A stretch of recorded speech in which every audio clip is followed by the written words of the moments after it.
कलश का कलश की आज के बाद मिलल जुलल बंद कलश का है तब कहत या का कहे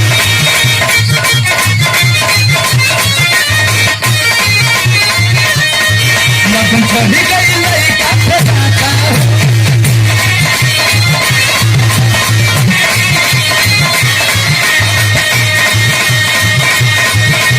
ससुराल चल जाई पाता हो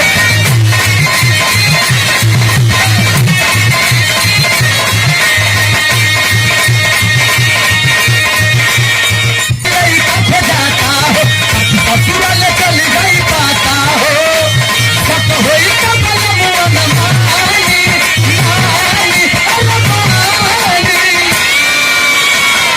कलश सरद तोरी माई के कलश तोरी माई के प्रणाम कर तब तो ठीक बा। कलश की बताओ करे तोर बाबू बाबा पगला लड़का रे इतना सुघर लड़का हम ओकरे गलत है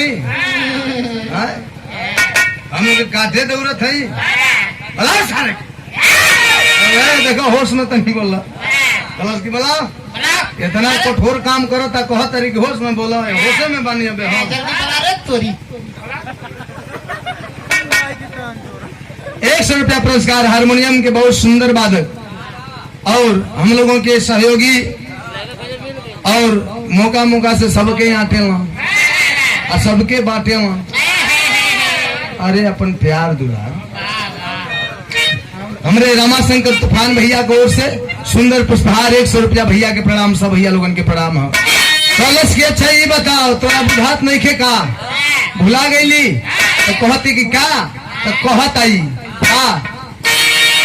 हो रानी ढेर दिन से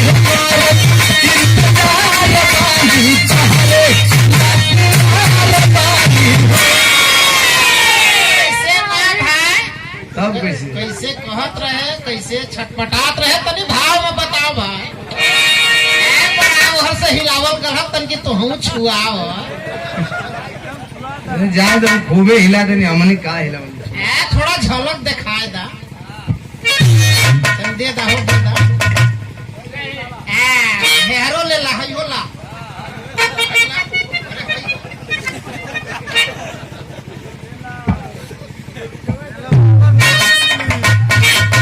ढेर बेसी है तो दे दा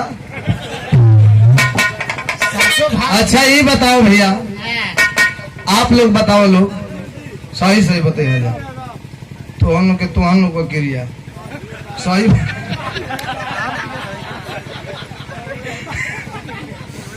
कि हम ऊपरा से जब हिलाइला तो नीचा से तो के निकला गेला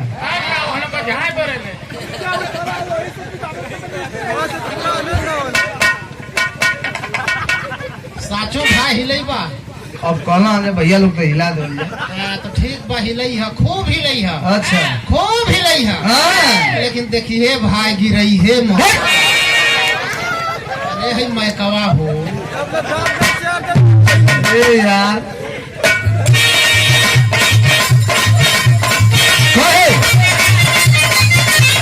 पूजा बड़ा देरी से हिले है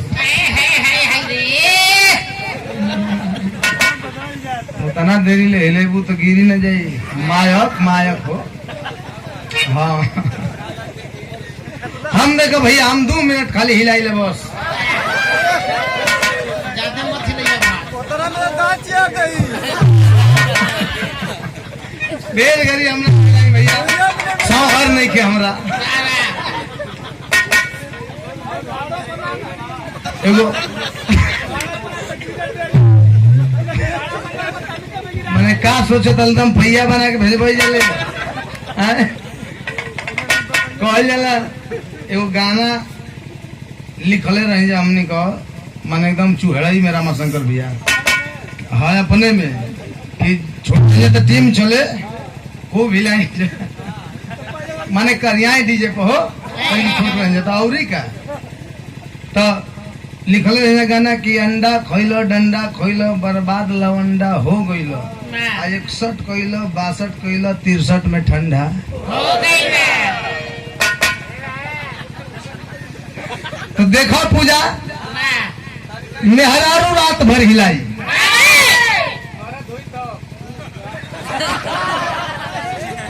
रात भर हिलाई, लेकिन कुछ हो ही ना, न ओके संतुष्टि मिली न मर्द के संतुष्टि मिली। लेकिन मर्द खाली एक बेर हिला गई। हमारे नियर भाई मैंने इतना दिन में तू ही एगो मर्द हो। समझ में ना आवत था। मर्द भैया लोग खाली एक बार हिला दे हुमच के कचकचा के तो दोनों ओर मजा आ जाए, रात भर का डोज पूरा हो जाए। भोरहरी में अब चला पर टंगरी बाजे लगा। अरे भैया ओंघाई से भोरवा में रात बजे जागी, भोरवा में लटोई ना करी भैया। हाँ तो तनी ले लो भैया।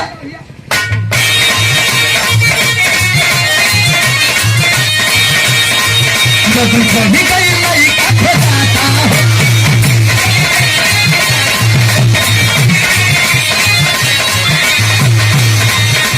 ससुराल चल जाए पाता हो,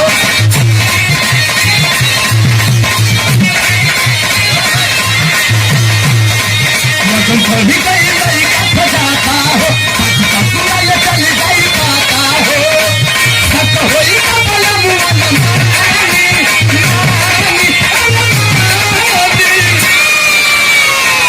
लड़का छटपटाता। तो भैया एगो नया झटका, ध्यान से देखे, पलक झपकी काम निकल जाए। अरे सत होई तो बोला मुआ न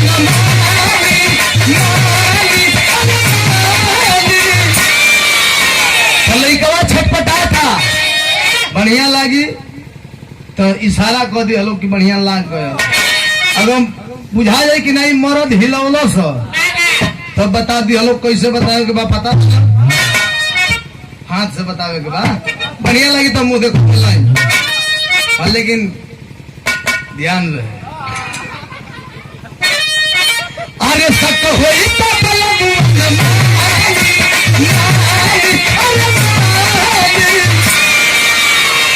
लड़का छटपटाए लगल। कैसे ये हो रानी घरे